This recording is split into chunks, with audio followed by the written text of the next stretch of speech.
Saudações cinematográficas, e eu tenho a força com o comentário de hoje. Vamos falar sobre Mestres do Universo, um dos filmes pelo qual eu estava mais torcendo esse ano. Eu estava bastante esperançoso, porque todos os outros filmes dessa temporada, Dia D, Homem-Aranha, Toy Story, Supergirl, live action de Moana e A Odisseia, nós já sabemos o que vamos ver.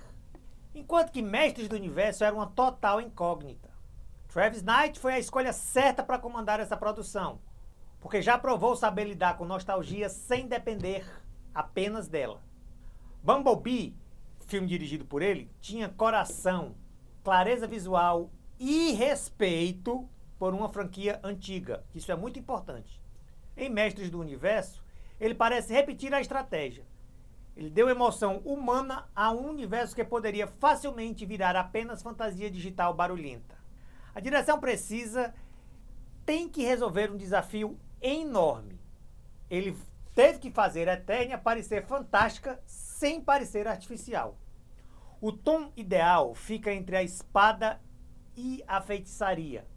Ficção científica colorida e aventura juvenil.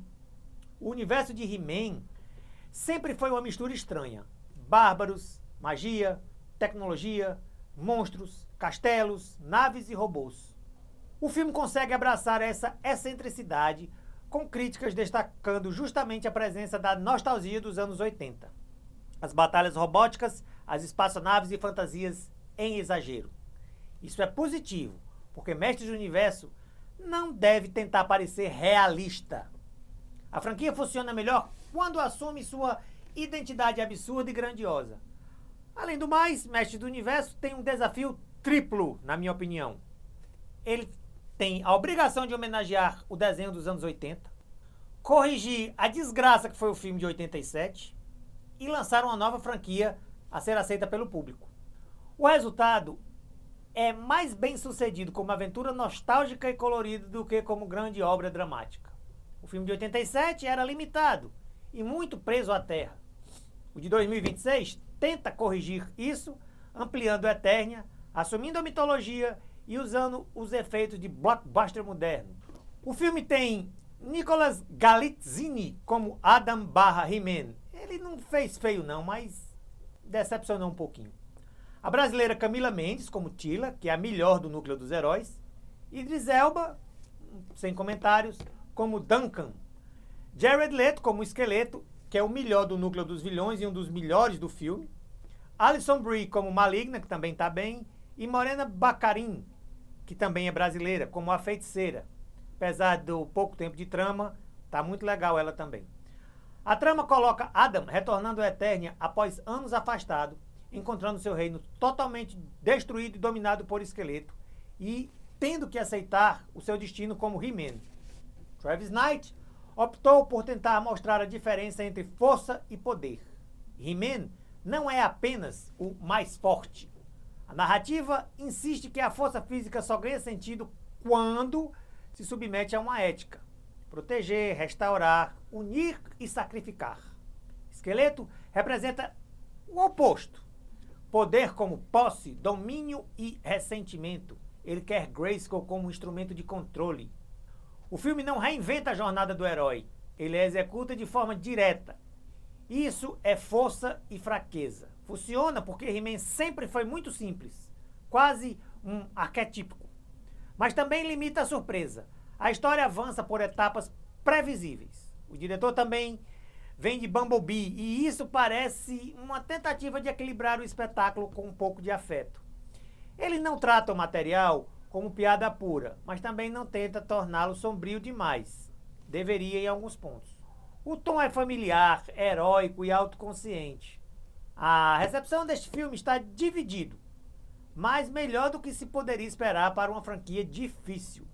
O Rotten Tomatoes indicava 66% da crítica e 88% do público, enquanto a Forbes registrava 2 dias após a estreia, cerca de 69% da crítica e 88% do público. Subiu um pouquinho só. Isso sugere uma divisão clara. Os críticos eles veem limitações do roteiro, que existe, e o tom. E o público tende a responder melhor à nostalgia, à ação, à diversão. O orçamento informado pelo The Numbers está na casa dos 170 milhões de dólares. No primeiro dia, o filme somava cerca de 11 milhões domésticos e cerca de quase 11,79 milhões mundiais. A estreia doméstica foi em 3.677 cinemas. Esses primeiros números não são muito animadores, pois uma produção de 170 milhões de dólares normalmente precisa fazer algo na faixa de 400 milhões ou mais mundialmente, para ser considerado confortável. Ele não deu o lucro esperado, mas também não deu prejuízo, dependendo do marketing, acordo de distribuição e receitas posteriores. Mais uma barrinha aí no meio, né? Vamos lá. Como Mestres do Universo é produzido pela Amazon, MGM, Mattel, temos que incluir nessa equação também o valor de marca, streaming futuro, brinquedos e potencial de franquia. A abertura inicial não parece ter sido explosiva para um orçamento tão alto. O ponto positivo é que o filme pode ter, assim, digamos, probleminhas se o público familiar não responder bem. E se a nostalgia impulsionar as vendas internacionais, isso vai ajudar, que é provavelmente o que vai acontecer. Mas como ainda temos poucos dias de lançamento, Mestre do Universo ainda está em sua zona de risco. Ele precisa de uma boa sustentação de bilheteria, de um bom mercado internacional e de uma receita de marca boa para justificar seu custo, que, pelo que estamos vendo, isso não vai acontecer. Minha nota para esse filme é nota 7.